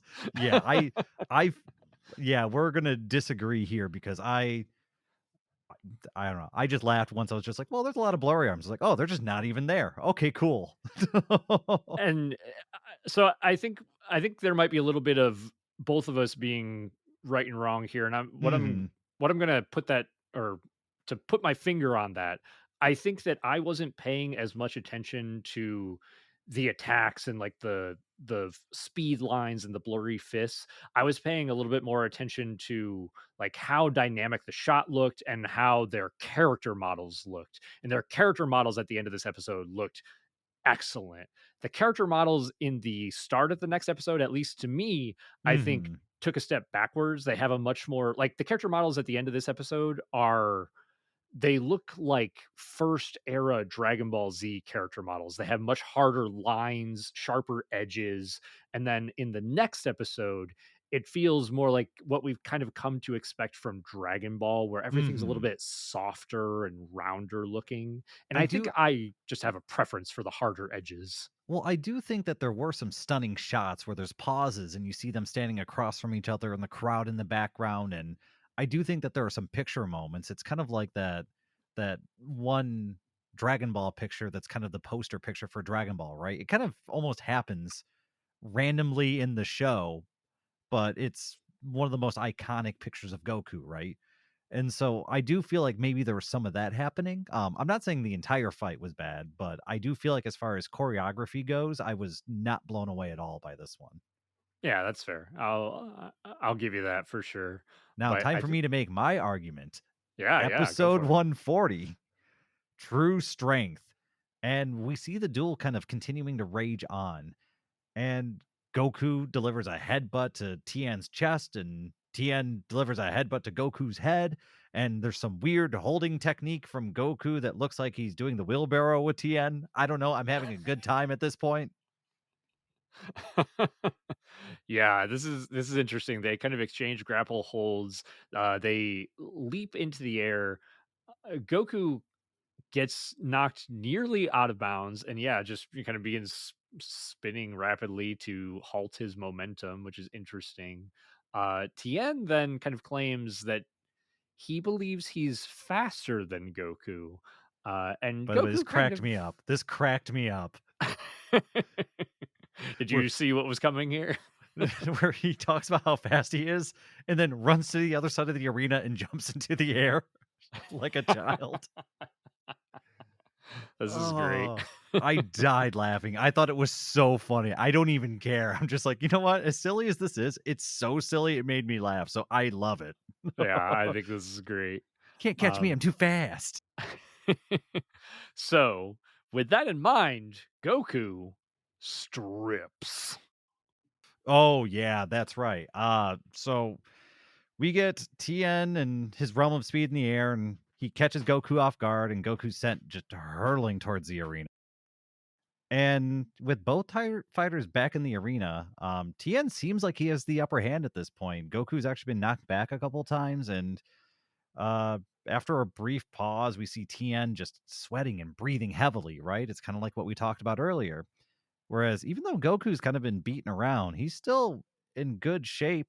And this is where Goku asks if he can take off some clothes. And Tien responds, if you're going to lose, you might as well be comfortable. And we get to see more shirts come off. Hey man, that's the key to power in Dragon Ball. Just take off your shirt. You're much stronger. But there's actually a reason for it this time as we get one of the most Dragon Ball reveals in Dragon Ball. Goku's clothes were weighted the whole time. I freaking love it. Thank you, Dragon Ball. Oh my God. Childhood me is so happy. I will never not love this. I even wrote down some fucking numbers for this because Goku takes off his shirt, wristbands, and boots, and they kind of pause the fight here as Krillin and Yamcha come out. They're like, "Don't worry about it. We got this. We'll take the clothes." And Krillin goes to grab the boots and he's like, "What the fuck have you been wearing this entire time? Are these filled with lead?" There's even a funny scene where Krillin's like wearing them for a second. He's like stumbling around because they're so heavy.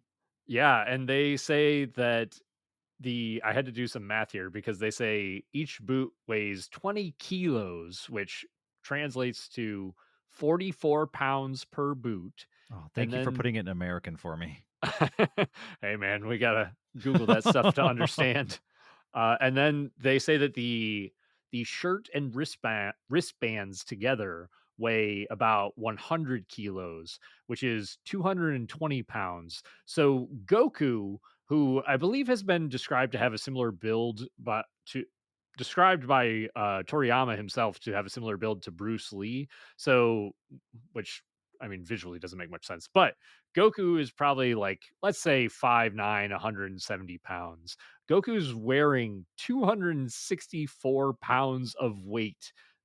I mean, what is that? Almost two Gokus at that point added on to his own body weight. Well, remember when he was training with Master Roshi with the turtle shell, I believe that turtle shell weighed 40 kilos. So that's what he trained under before. And so he's what, quadrupled that weight? That's a ton of weight for someone to be wearing around, especially fighting somebody like Tien at such a high level. Yeah. So while Tien believes that he was faster than Goku, we now get to see Goku dart around the ring and jump around. Yep. And now Goku, he slipped into something a little bit more comfortable, and we kind of get this scene where Goku's dancing around the arena and spinning around and showing off how quick he is. I honestly I thought The scene went on for a little bit too long, Yeah. but I mean, you can see that Goku's obviously much faster now. But Tien, he's not perturbed at all. He's gonna go right on the attack, and the match kind of continues on at this point. Yeah, this was actually really cool too because we did also briefly get to see a training montage flashback where we saw Goku kind of like pulling rocks and meditating and fighting Popo. So I did like getting to see more of that. But as we kind of dive back into the fight, Tien and Goku exchange blows, and there's a moment where Goku just full on steals Tien's belt and drops his pants. Yep, we get to see Tien's tidy whities, and I mean, it's a Dragon Ball moment, right? It's supposed to show how fast Goku is now, but at the same time, we all get a little laugh out of it. Yeah, and Tien says that he's been kind of overly relying on his excellent sight with three eyes. And he says, if three eyes won't do, I'll use 12. And that's kind of the reveal as we end the episode. Yeah, and well, there's another thing that Oh, happens, and that's Goku is all about it and is going to do the traditional Dragon Ball trope of letting your opponent do what they want. that's an important detail because that's going to go on. I mean, that never stops happening in Dragon Ball. It's a cornerstone of Saiyans or just Dragon Ball characters. I'm not sure. A bit of both. Maybe Saiyan's more than the other Dragon Ball characters. Oh shit, was I racist? Um, so we're moving into episode 141. Four Tien Shinhans. Oh, that kind of reveals what's happening. They're not subtle with these title episodes or episode uh, titles. I know. Okay, so anyway, episode 141. Tien begins yelling and flexing, and we see ki flowing all over his body. And we see one Tien slowly turn into two, and then two into four. And we get to see a multi-form technique known as quadruplication. And we now have four Tiens on the battlefield. Yeah, and this is interesting. These four Tiens go on the offensive, landing multiple heavy blows on Goku, coordinating their attacks, making it difficult for Goku to respond to four Tiens. And Goku eventually gets his footing and manages to knock one Tien into the others. And then the four Tiens split off, saying, like, okay, well, if you can handle us all together like that, we're going to divide and conquer here as they kind of move to each corner of the arena, getting ready to blast Goku with key blasts. Yeah, so we've got four copies of Tien in each quarter of the arena, and the combination key attack goes off, and Goku's forced to leap really far into the air, even kind of evading Tien's eyesight for a moment. But Tien eventually is able to see Goku hiding somewhere in the clouds with his impressive 12 eyesight. Is that a 12-12 vision or something like that? Sure. But yeah, we see the Key Blast launch far into the air, and our aerial hero Goku is sent hurtling to the ground from the sky.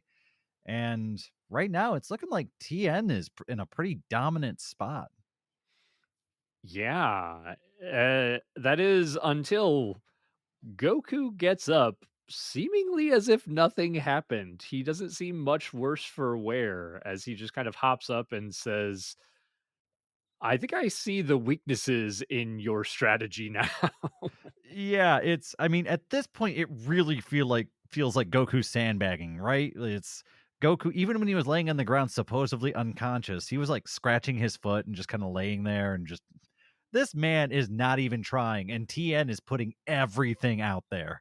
There's honestly a great line in here from Master Roshi that I just love as Goku just gets back up and Roshi says, Goku's about as honest as you can get, but when it comes to the laws of physics, he's a wanted man. It's so very true. Sometimes the dubisms are perfect, if that's it, It's if that is what that is. so good. So Goku decides to actually make Tien aware of the two weaknesses, right? And that he tells him, "Don't use the same move again." But Tien, being a Dragon Ball character, says, "Nah, I'm going to take up this challenge. Clones each corner of the arena. We're doing this again." And so we see everything going on repeat. The clones fire their ki blasts, Goku leaps into the air, and we see the second wave of ki blast fired. But this is where we see a technique that we haven't seen since the last World Martial Arts tournament. And that's going to be a solar flare, but this time it's unleashed by Goku. Yeah. Goku basically says the first weakness in your strategy is that now your eyesight is too good, which is where the solar flare comes in as Goku blinds Tien using the sun to even amplify the technique, blinding all four of the Tiens. And then he basically says that as a result of dividing into four, it even amplified your first weakness, making your sight even a bigger problem. And then Goku dashes around the ring, now being able to take care of each of these TNs individually without them responding, hitting and kicking, punching, knocking all four of them out of the arena, and further expressing that the four TNs had their power divided amongst them and were not as powerful as one TN. Yeah, and it's a lot of fun because there's a lot of like little reveals during this little quick sequence at the end, like the dividing of power being a big weakness. We get to see Goku mention that during the solar flare, he mentions that he doesn't need his eyes to see. Once again showing kind of the I guess you could say maybe the completion or the mastery of the training that he had gone through, or strongly alluding to it. And I guess to kind of discuss my big thought that I want to hear your opinions of at the end of this episode. What do you think about Goku having the solar flare at this point?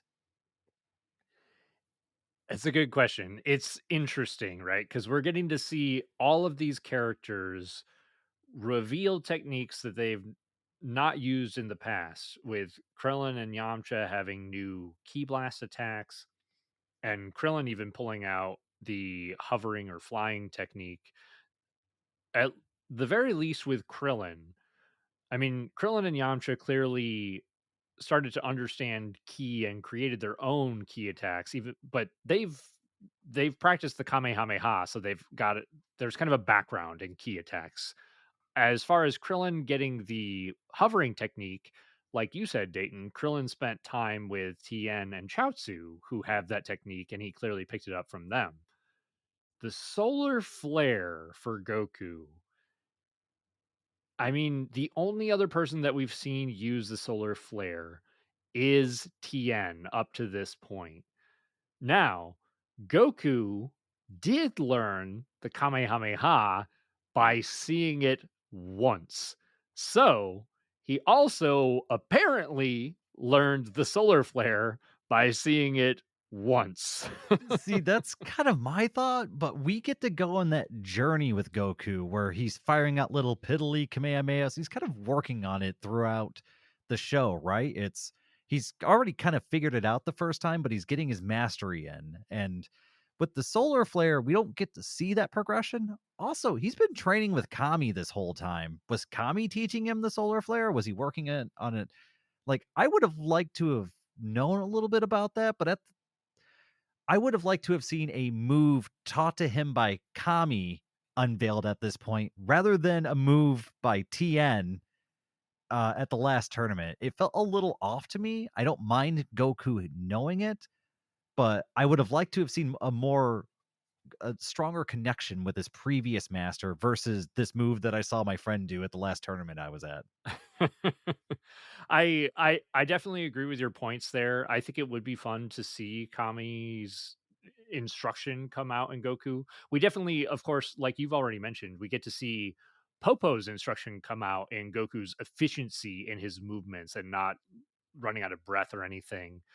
I think the thing that I like about this is that it's establishing a trend for Goku in that he's a martial artist, he's a savant. Like he can see a technique and he can replicate it. And that's how good he is as a martial artist. I The other thing that I like about it is that Goku is beating Tien with his own technique. And he's even going so far as to kind of express, like, hey, you've got this new technique, but you haven't really thought about all of its nuances and its weaknesses.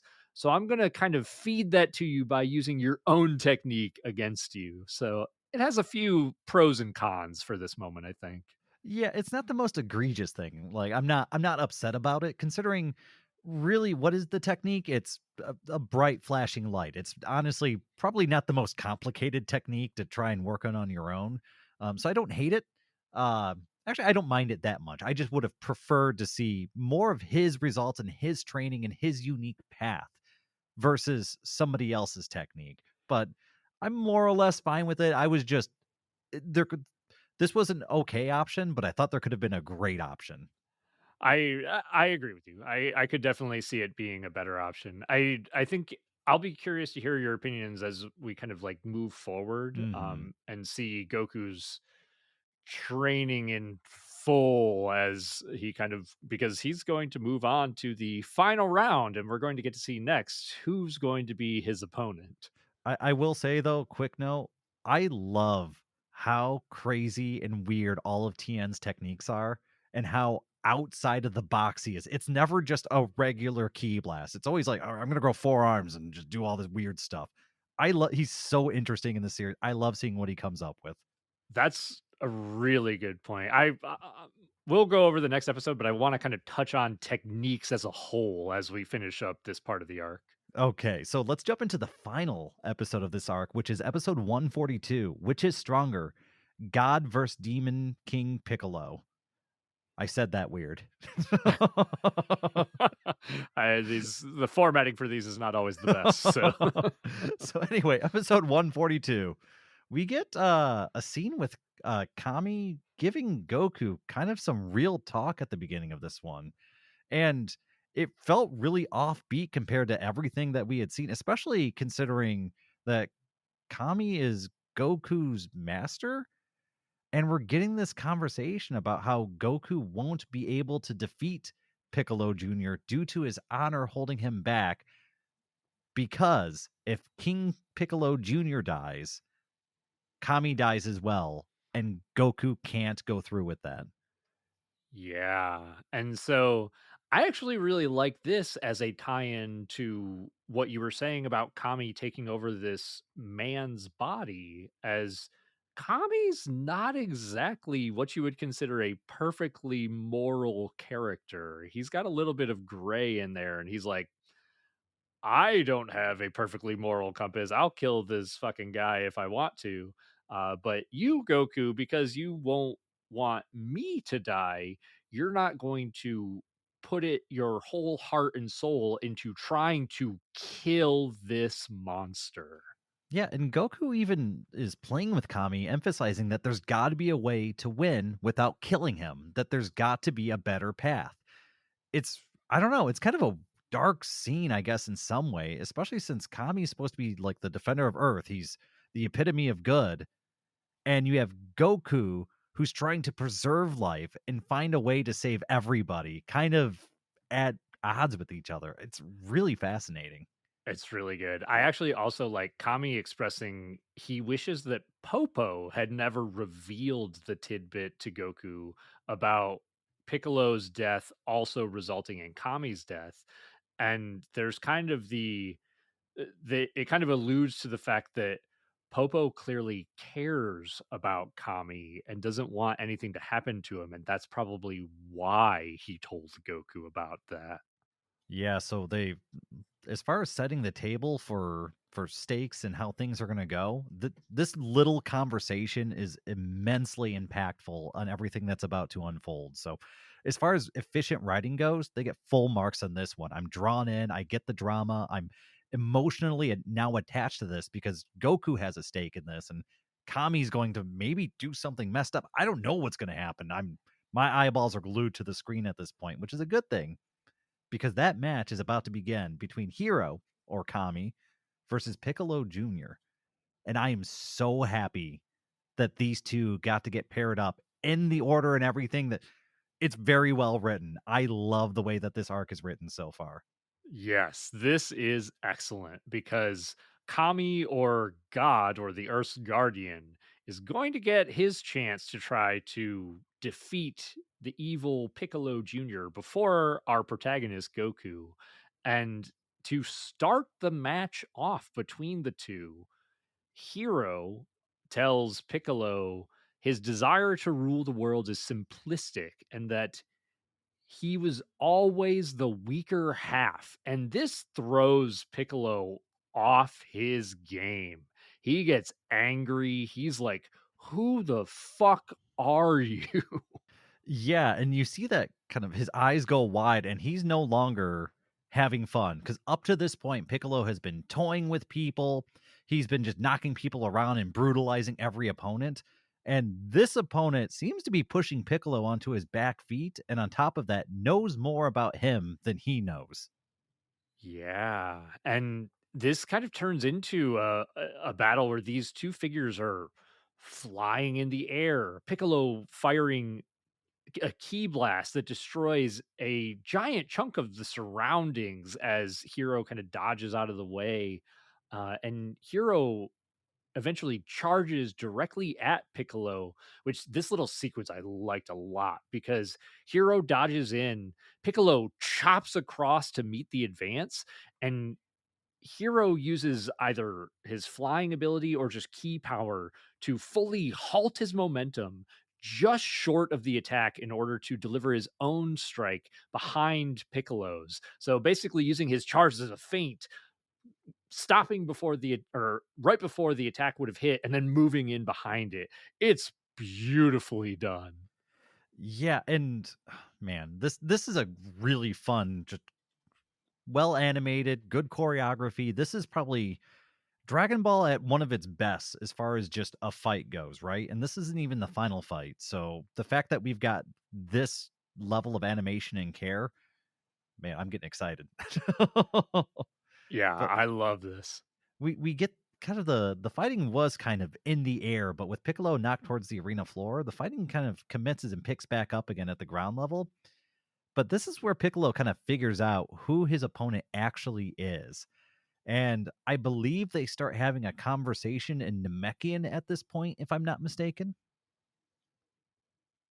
Yeah, yeah, it basically sounds like, I mean, they kind of modify their voices in the dub to make it clear that they're speaking a different language, but they're to us, they're still speaking in English such that the audience can understand.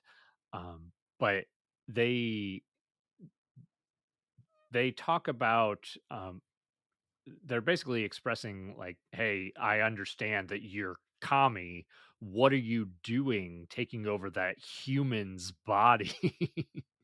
Yeah, it's kind of messed up, and Piccolo's kind of gloating. And this is where Kami reveals to Piccolo that he's willing to do whatever it takes to win this fight, and that he doesn't have a fear of death at this point, and that Piccolo's reign is going to come to an end. And Piccolo is losing his marbles over this conversation.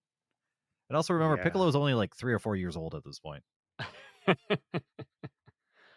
So, this kind of culminates in Kami saying, "Hey, I while I'm willing to put my life on the line here, I think the humans have actually shown me a way that I can defeat you, Piccolo, and still survive to see another day."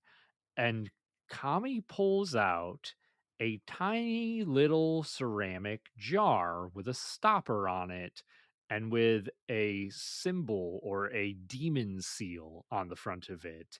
And after setting this on the ground, we see Hero or Kami begin casting the evil containment wave. Yeah, and even though Piccolo Jr. is more or less his own independent being, even even just having all the experiences kind of poured into his DNA, he is horrified by this technique.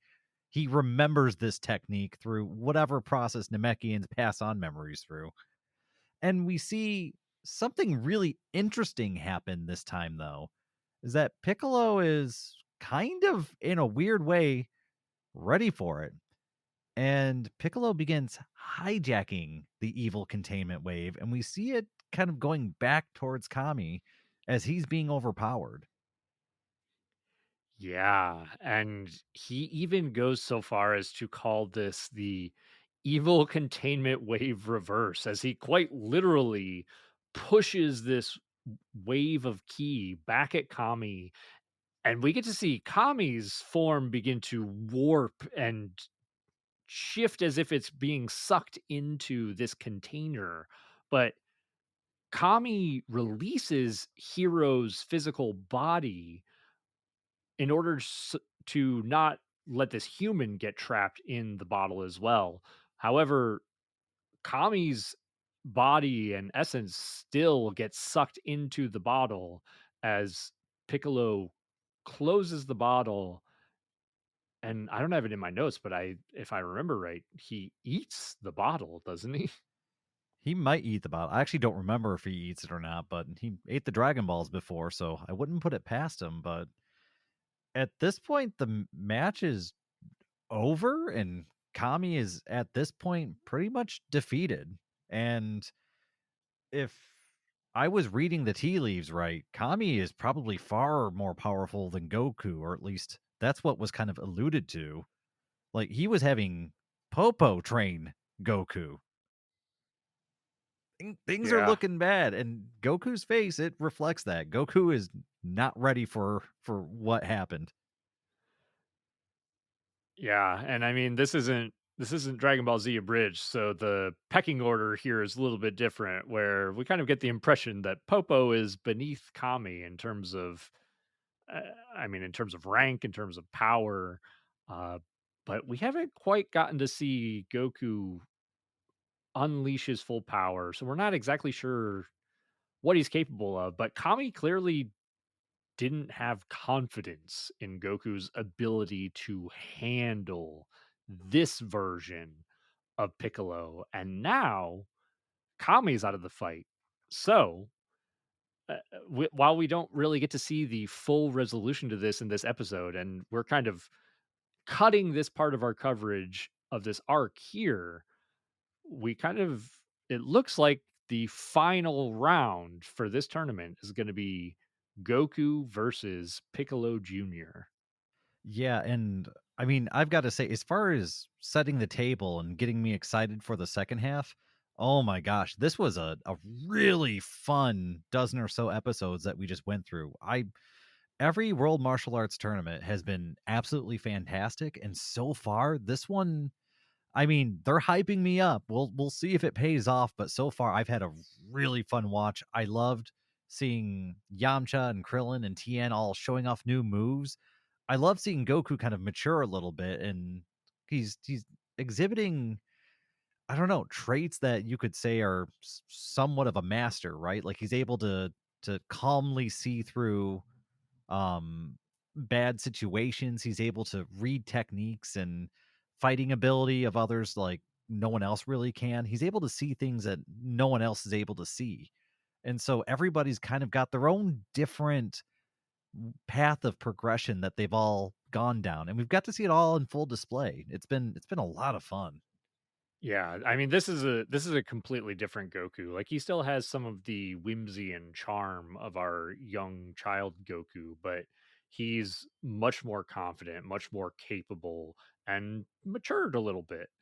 And I think what you were talking about in terms of the tournaments and how exciting they are to watch throughout the original Dragon Ball, I feel like it comes down to the fact that the Dragon Ball tournaments aren't generally about the fighting. I feel like it's more about the narrative that is kind of intertwined into this tournament format, like the first tournament where it's all about Goku's growth and if is he going to win the tournament and feel like he's the top dog, or is Master Roshi going to be able to stop him and keep him excited about improving as a fighter?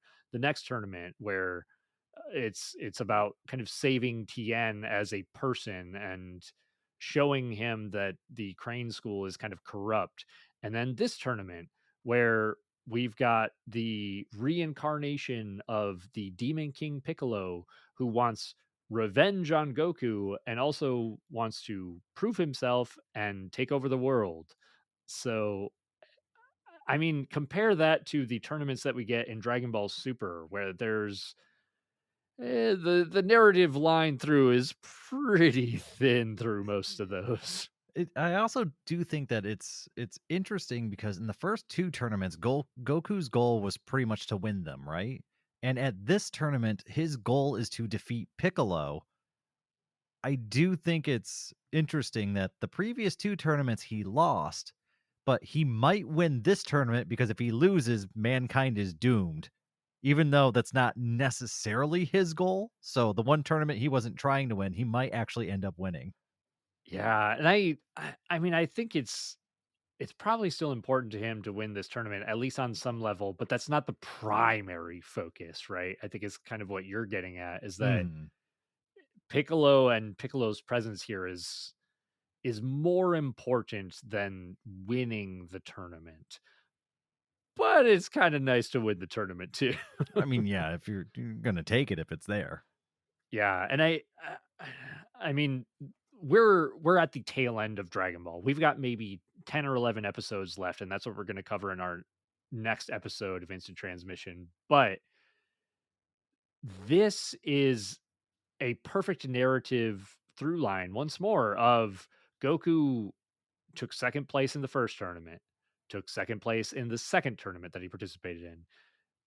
And in this one, he's going into the finals with both the tournament champion title on the line, as well as potentially the entire fate of the planet Earth. I mean, I guess that's true. This is the first tournament with the stakes being this high.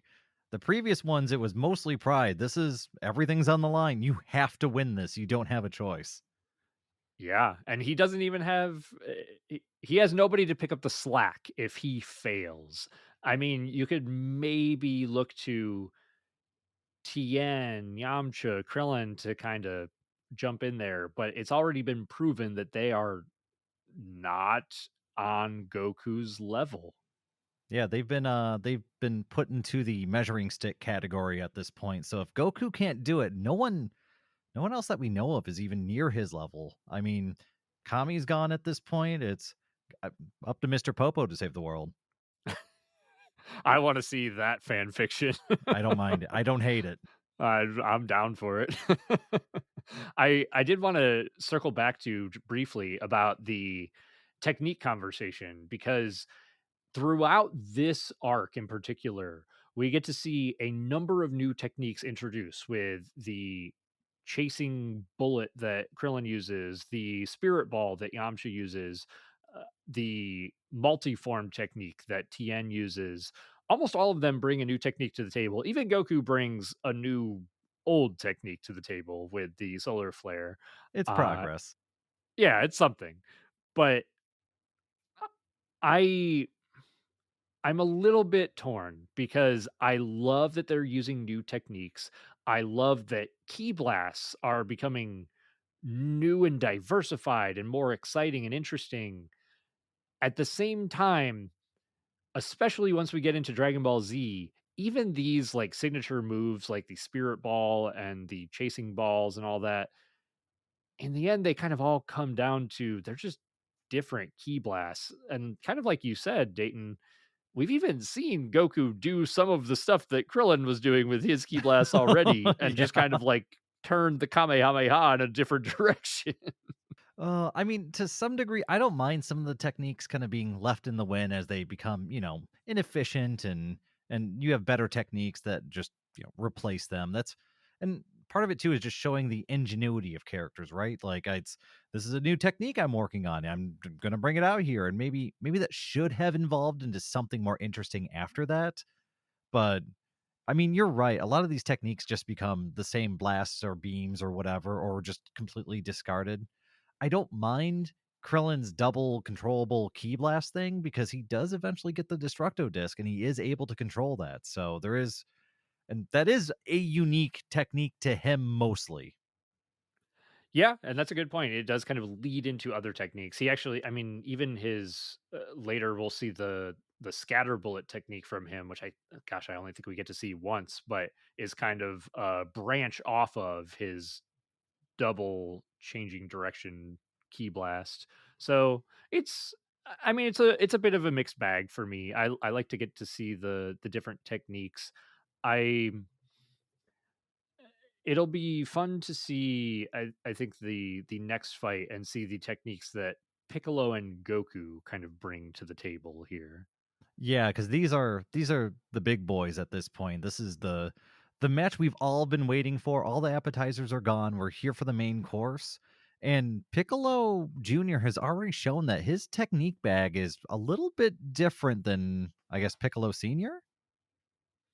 Yeah, yeah, I mean, the stretchy arms, I mean, uh, the That eye I think that's all we've really seen, but I don't remember stretchy arms on the old man. yeah, we did get to see him fire key blast from his eyes. We got to see him fire, like, big single-handed key blasts once or twice. Uh we saw King Piccolo use some key blasts, most of them smaller in nature. I think he did partially blow up a city at one point too. So there's some variation there, I guess. Yeah, it's some, but I mean, I'm looking forward to it because this is gonna wrap everything up. This is the climax of the Dragon Ball series coming up in the next episode of Instant Transmission. So there's a lot riding on the line here. I've been impressed what I've seen so far. Let's see if they can bring it home. Yeah, I'm excited to hear your thoughts on the next set of episodes as we see Goku and Piccolo duke it out. I think currently watching this, watching through these fights again in this tournament, these are some of the better fights, I would say, in the original Dragon Ball in terms of revealing new techniques. I think the animation is pretty much solid for almost all of these fights. And I mean, just kind of surprising us with plot points, with different twists and turns and revealing those techniques in the training to us. I think they do a great job with this tournament. Yeah, I mean, at this point the World Martial Arts Tournament, after two fantastic ones, it's you've got to live up to it, and they're living up to it here. It's funny because I don't know, and we're not done with this one, so I can't say anything just yet. But if I had to rank all three of these in an order, it'd be tough for me.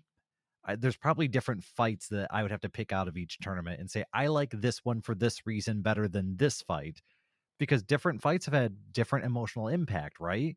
Um, I mean, gosh, TN's storyline in the last tournament was so just impactful to his character and his development. He was kind of the all star of that one. This one, I guess the all star is once again Goku in a major way because we all know what it's building towards, right? And maybe even in the first tournament, you could say the all star was Master Roshi. It was kind of his gig to kind of get his students in gear and training and motivated and how he was going to do that. I think I would agree with you there. I think you're right. I think Master Roshi, then Tien, and then Goku is kind of the focus. And well, I'm not gonna give any spoilers. The Don't do it. Not at this point. We've made it this far. the the interesting point there is that Master Roshi, we get to see him, I mean, honestly, fight for the first time in the 21st Tenkaichi Budokai. So getting to see him really reveal a lot of his repertoire of techniques is exciting and engaging. Similar for Tien. Tien reveals most of his stuff. I mean, all of his combat prowess is revealed for the first time in the 22nd Tenkaichi Budokai. This one is revealing new training, but then also, I mean, while Piccolo is the bad guy here, there's going to be a heavy focus on Piccolo in the next few episodes. Yeah, I mean it's the final showdown. It's We're gonna see all everything Goku's learned. We're gonna see just how different Piccolo Jr. is from his father. Whatever, I don't know how that relationship works. He's a junior, so I guess that's his father. Yeah, close enough. Reincarnation, father, something like that. Yeah, something like that. But it's, I mean, at this point, I'm excited. The hype is built up. With Kami out of the picture, it's pretty much all on Goku, and I like that. He needs a little pressure in his life. Yeah, I think honestly that's pretty much all I have to say about this one. I'm pumped to get into the next one, and I'm really excited to hear what you have to think about it. Did you have anything else that you wanted to discuss about tonight's topic, Dayton? No, I think I've gotten it all out. It was just a lot of fun. I mean, that's my big takeaway from this. The table's set. I'm looking forward to what happens next, but I've had a ton of fun so far. Good. I'm glad that you've enjoyed it on your kind of first foray into the original Dragon Ball because we're going to wrap it up next time. Oh man. Oh, I can't believe we're already getting towards the end here. It felt like this would never come, and now I don't know what to do. Yeah, it almost feels like it went by in a flash, but hmm I think that's going to be it for this episode of Instant Transmission, where we discuss everything Dragon Ball. This has been your host, Todd. And Dayton. Be sure to join us next time as we cover the last episodes of the original Dragon Ball in the final round of the 23rd Tenkaichi Budokai. Goku's got a big green problem on his hands, and he doesn't have the Earth's Guardian to bail him out if the fight against Piccolo Jr. goes poorly. Oh geez. Oh, the bad guys win, don't they? Can Goku make Piccolo lose his lunch and free Kami? What awaits Goku and Chi-Chi following the tournament's conclusion? Is the fate of the world really going to be determined by the victor of a one-on-one martial arts tournament? Find out next time. And to all our fellow Dragon Ball fans, stay safe out there and remember to keep rocking the dragon.